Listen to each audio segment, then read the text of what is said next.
50 цікавих фактів про голубів. Голуб з незапам'ятних часів вважається птахом миру. Він зображений у вигляді пам'ятника більше, ніж в 30 містах планети. Це перші птахи, одомашнені людьми. Відносини людства з голубами сходять до зорі цивілізації, ймовірно, навіть раніше. Одомашнені голуби, також відомі як кам'яні голуби, вперше були зображені в піктографічній писемності на глиняних табличках в месопотамський період, що датується понад 5000 років. На всій планеті Земля існує понад 300 видів цих птахів. Вони живуть у кожній частині світу, крім, звичайно, самих холодних областей. Однак більшість голубів живе і в тропіках. Голубів одомашнили давно. І в першу чергу пристосували для пошти, так як голуби дуже витривалі, їх постійно використовували в якості листонож на великих відстанях. Голуби мають чудову пам'ять, що і зумовило їх використання в якості поштових птахів. Причому пам'ять у них не тільки візуальна, а й нюхова. Вони орієнтуються на місцевості, в тому числі і по запахам. Відомі історичні особистості, такі як Чингісхан, Юлій Цезарь та інші, використовували їх для доставки повідомлень.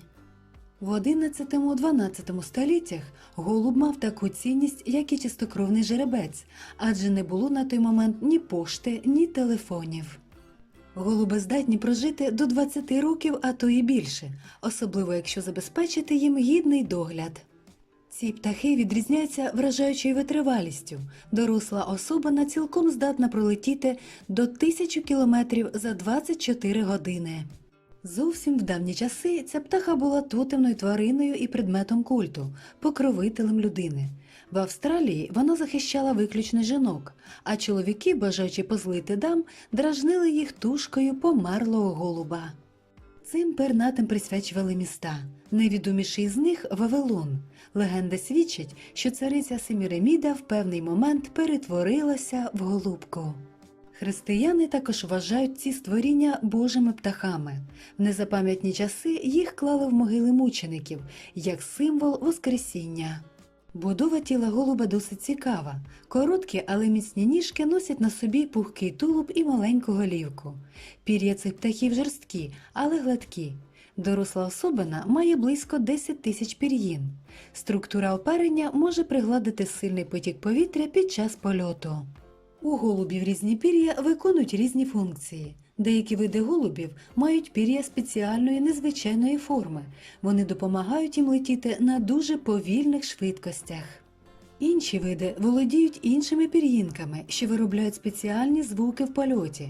А найцікавішим є те, що вони спілкуються за допомогою саме цих мелодій. Найважливіше оперення знаходиться у голубів на крилах і на хвості, махові і стернові пера відповідно. І ще важливий момент. Для утеплення у голубів є шар тонкої жирової тканини, прихованої під тими ж пір'ями. Голуби бачать світ у калейдоскопі фарб. Вони, як відомо, мають екстраординарний зір і здатні розрізняти майже ідентичні відтінки кольору.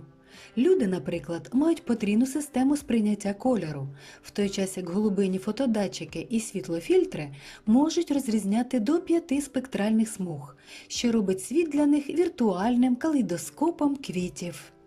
Самки й самці більшості видів голубів схожі між собою, однак самці більші і розумніші. Деякі рідкісні різновиди, такі як вінченосний і азіатський фруктовий голуби, займають лідируюче місце серед найкрасивіших птахів планети. Саме вони мають яскраві знаки на передній частині тіла.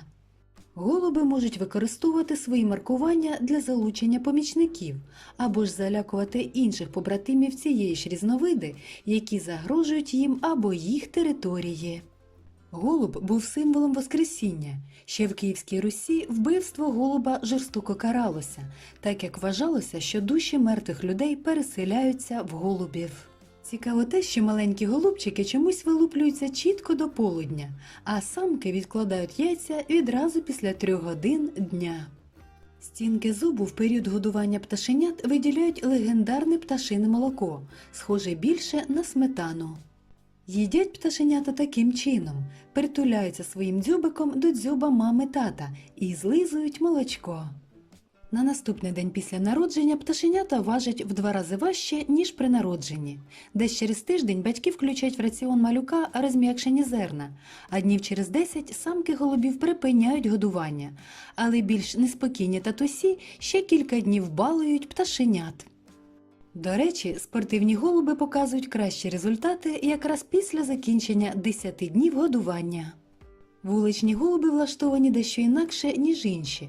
Вони набивають шлунок до упору, а коли місця вже не залишається, то їжа відправляється прямо в зуб, який складається з лівої і правої частини. В першу чергу заповнюється ліва сторона, а потім відкривається права. Цією особливістю вони чимось нагадують хомячків. Існує дивний вид цих птахів, що виділяється з усіх інших, під назвою бірмінгемські ролери. Вони здатні прямо під час польоту виконувати сальто, і навіть не один раз, а цілу серію. Учені поки не можуть пояснити, навіщо вони роблять подібні трюки, але багато розвідників подейкують, що ролерам просто подобаються подібні дії. У природі існує ще одна схожа порода, яка називається салонний ролер. Ці птахи роблять сальто, проте вони роблять це тільки на землі, бо не вміють літати. Голубині пір'я бувають абсолютно різних кольорів, залежно від виду – білі, сизі, чорні, різнокольорові. У стародавньому Єгипті, наприклад, голуби не лише виконували роль листонож, але й вживалися в їжу. Геній Нікола Тесла любив голубів. Крім його досліджень в області електрики, знаменитий ексцентричний винахідник мав сильну одержимість голубами. Він, як відомо, щодня ходив у парк, щоб нагодувати їх, і навіть брав додому, коли знаходив поранених. І одна біла птаха завоювала любов Тесли більше, ніж інші, і залишалася з ним, як домашня тварина, до самої її смерті. Чому багато голубів не сидять на деревах? На стовпах, карнизах і дахах будинків, на землі, бордюрах і навіть на людині. Будь ласка, скільки завгодно. Але чому ці міські птахи ігнорують гілки дерев? Які причини такої поведінки? Це можна пояснити тим, що природне середовище проживання скелястих голубів, диких предків наших міських голубів, скелясті гори. Вони знаходяться вдома на скелях, а бетонні будівлі і мости є для них підходящою альтернативою. У дикій природі голуби роблять гнізда на високих скелястих кручах. Високі будівлі нагадують голубам природні місця гніздування. Але ж існують види голубів, які мають будинок на деревах. Вяхери в Європі, зелені голуби в Африці, багато видів голубів в тропіках. Справа в тому, що голуби можуть сидіти на деревах, але проблема в тому, що в місті більше будинків, ніж дерев. Крім того, будівлі забезпечують більш безпечне місце для гнізда, в той час як дерева часто стають жертвами дощу і вітру. Те, чому голуби не сідають на дерева, можна назвати звичайною адаптацією до змін, хоча це могло стати причиною еволюції. Але, схоже, для цього є досить багато можливих причин. Можливими причинами того, чого голуби не сидять на деревах, є наступні. В давні часи люди використовували голубів для надсилання повідомлень через листи. Повідомлення були прив'язані до їх лапок або до спини, і вони просто летіли назад до свого будинку. Існує невелика ймовірність того, що вони, можливо, в ході еволюції втратили м'язову силу в ногах і таким чином не можуть захоплювати гілки. Був такий чудовий вид мандрівний голуб. На жаль, в 1914 році померла остання представниця цього роду. Всьому виною американці, яким м'ясо птахів саме цього роду здалося шалено смачним, і вони почали голубиний геноцид. Громадяни Америки буквально винищували мандрівних голубів, засолювали в бочках і відвантажували в численні магазини країни. Потім, звичайно, зоологи схаменулися, але було пізно. Остання голубка Марта загинула, так і не діждавшись своєї пари. Пікассо також захоплювався голубами і навіть назвав в їх честь свою дочку Паломой, що на іспанському означає «голуб». Як завсідник вуличної сцени, художник Пабло Пікассо явно велике натхнення черпав у пернатих істот біля його ніг. Голуби є частими персонажами у його роботах. Голубів вирощують для спортивних змагань. Спортивний голуб обганяє стрижа, який, як відомо, найкращий представник птахів по швидкості. Спортивний голуб розвиває швидкість 2 км за хвилину. Дослідники, які вивчають ДНК, кажуть, що голуб є найближчим живим родичем нині вимерлої нелітаючої птиці додо. Сучасні голуби в містах не так бояться людей, як справжні дикі, і вони пристосувалися до міського життя. Очі голубів приблизно втричі чутливіші, ніж у людей. Вони сприймають близько 75 кадрів в секунду. Сьогодні близько 260 мільйонів голубів мешкають практично в кожному місті світу. Живучи і взаємодіючи з людьми, можливо, більше, ніж будь-яка інша тварина на планеті. Майже всі види голубів підбирають собі пару раз і на все життя.